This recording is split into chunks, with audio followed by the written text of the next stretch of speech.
The forest roars under a blood-red sky, flames clawing higher with every gust of wind. Animals scatter in panic, their cries mixing with the screams of villagers running for their lives.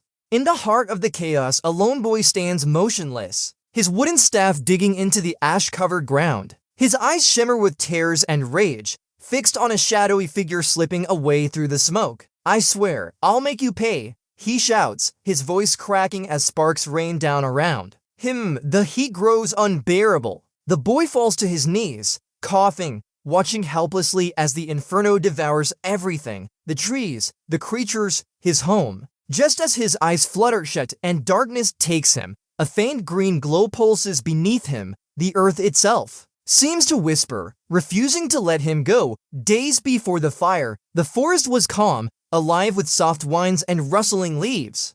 A boy, barefoot and covered in dirt, crouched low in the grass, feeding baby foxes from his calloused hands. His traps, carefully woven from vines, hung nearby, catching nothing but leaves and laughter. From the edge of the clearing, villagers stood watching, their whispers cutting sharper than any blade. "Pathetic orphan," one scoffed, "wastes his days with beasts instead of earning his keep." Another snickered, "Only good for talking to animals, just like his useless father." The boy pretended not to hear, though his grip tightened on the basket of berries he'd picked. Still, he kept working, determined to earn the title his father once held, a true beast tamer, protector of the wild. Yet even as he toiled, something felt wrong. Birds flew higher, wolves howled earlier, and even the rabbits seemed nervous. That evening, as he gently wrapped herbs around the paw of an injured wolf pup, a harsh sound broke the quiet. Chop, then again, chop. His head shot up, axes coming from deep within the forbidden part of the forest, a place no sane human dared enter. The boy crouched low in the undergrowth, hands full of herbs. When he heard it, sharp axes and snapping branches, deeper than anyone dared go. Creeping closer, he froze. The village chief stood there with a group of hired mercenaries, hacking into sacred trees, their blades sinking into the bark as rare beasts were trapped in cages, thrashing and crying out. Before he could retreat, the chief's cold eyes locked onto him. Well, the chief sneered, "Look who's been spying. Nothing personal, boy, just business." Two mercenaries grabbed him. "Let me go," he shouted, struggling as they tied him to a stake. "This land is protected. You can't do this," he cried out, but they only laughed. Flames sparked at his feet, smoke curling upward as he watched in helpless horror. His beloved foxes, wolves, even birds dragged away in cages, their cries echoing. But as the fire crept closer, something strange happened. The ropes began to fray on their own, faint green light pulsing beneath him. An ancient forest symbol glowed under the ashes, and the earth itself seemed to whisper, urging him to rise. From the smoke and fire, a sudden roar splits the air, low, deep, and furious. A massive black panther crashed through the flames, its golden eyes burning like lanterns. With one swipe of its claws, the ropes around the boy's wrists snap clean. "Go," it growls, or maybe the boy only imagines it. Before crouching low, he doesn't hesitate. He scrambles onto its back, clutching fistfuls of sleek fur as the beast bolts, leaping over burning roots and darting into the uncharted forest. The air grows colder with every stride, the trees turning ancient and twisted, their branches draped with glowing moss that lights their way. Finally, the panther skids to a stop in a hidden glade, silent and strange. It nudges him off and vanishes into the shadows without a sound. Gasping, the boy collapses, his eyes darting around. Carved stones rise from the earth, worn training dummies lie scattered, and faded murals on the rocks show beast tamers locked in battle against men. Then the wind shifts, a voice, chilling and disembodied, whispers through the trees, "Prove yourself or perish like the rest." The boy woke with a start, his body stiff and bruised. But the glade around him had changed. Training dummies carved from wood now moved on their own, swinging arms and spinning in place. Stone split open with sharp cracks, revealing ancient scrolls etched with glowing runes. Even the murals shimmered faintly, their figures coming alive to demonstrate the techniques of the legendary beast guardians. Gritting his teeth, he stood. If this is what it takes, then so be it.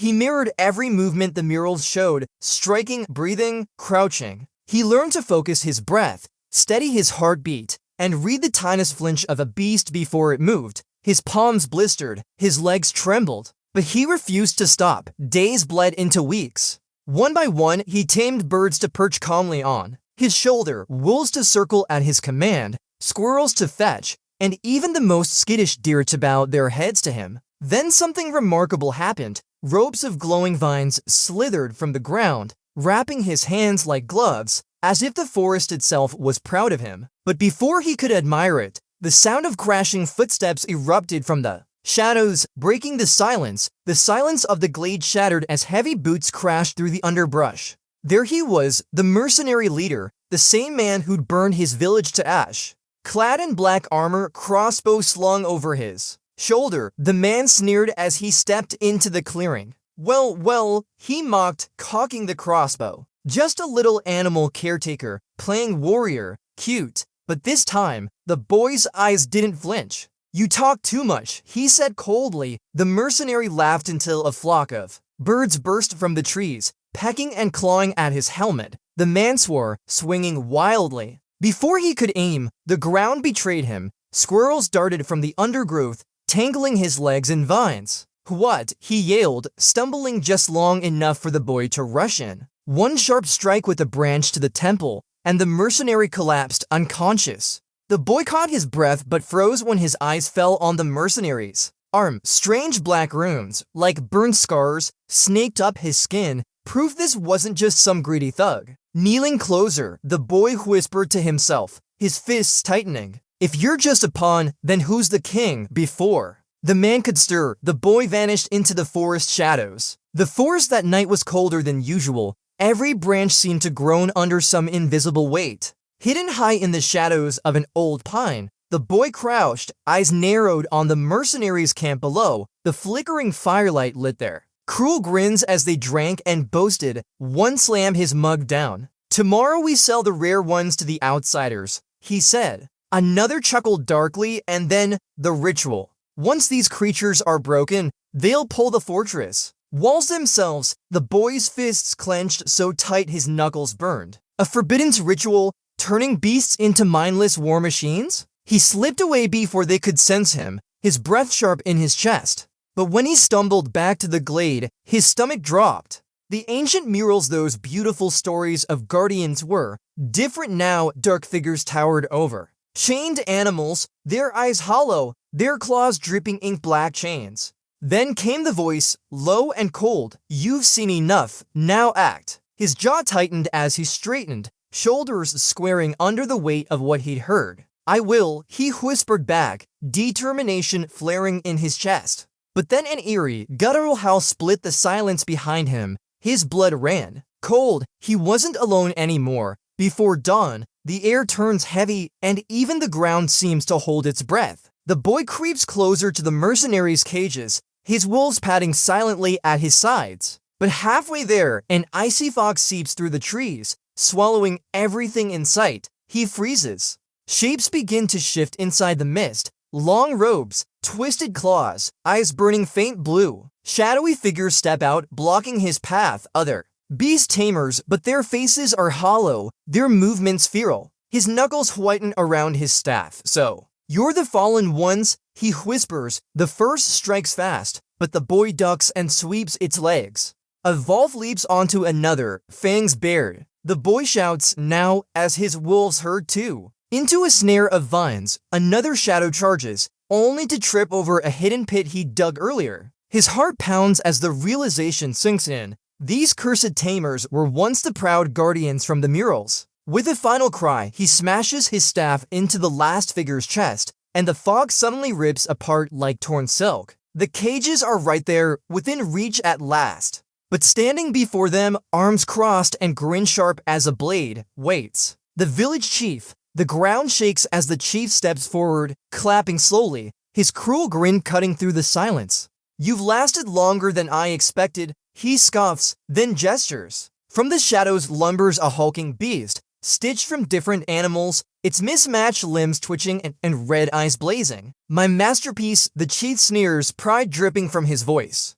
But the boy doesn't flinch. His wolves growl, low, circling the creature as he whispers, "Stay sharp. Wait for my signal." The monster lunges, claws tearing through earth. The boy dives, rolls under its swing, and lashes vines around its legs. The beast snarls, snapping the vines, but the creature thrashes violently, but the boy leaps onto its back, gripping tight as it bucks and roars. With all his strength, he slams his staff into the talisman. A shattering crack echoes, and the beast collapses with a final groan. Its red eyes fading into calm, the chief curses, his grin gone. Without another word, he bolts into the forest, disappearing into the dark, but the boy doesn't follow. Instead, he turns to the cages, smashing the locks and freeing the creatures one by one. Birds take flight, wolves slink into the trees. Deer bound away, each casting him a look of quiet gratitude. Just as his breath steadies, the air grows cold.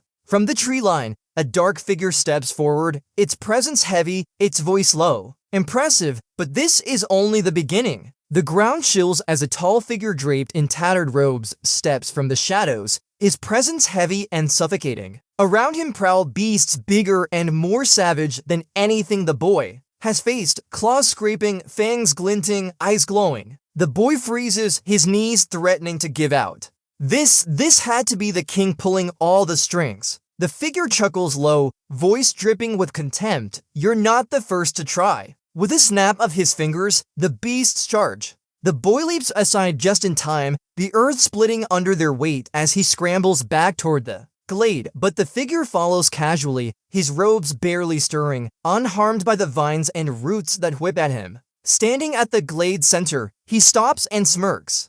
"You've awakened the glade, yet you don't even know its true power." The boy's hands tremble, but he tightens his grip on the staff, fire returning to his eyes. This wasn't just about saving the forest anymore. This was about claiming what was his. The air inside the glade thickens as the murals shift once more. Now they burn with light, depicting a lone figure standing defiant against an endless army of men and beasts. His chest tightens. That figure, it looked just like him. Then at last, the voice speaks, clear and deep. "The forest chose you." Energy surges through him as living vines coil around his body, hardening into armor. His staff hums in his hand, glowing faintly. Across the clearing, the dark Tamer sneers, eyes glinting red. "Let's finish this," he growls. The boys. Creatures fan out behind him, their growls filling the glade. With a firm nod, he commands them with a single word, "Attack." Wolves leap, birds dive, and he charges forward, staff spinning, countering every strike. For the first time, the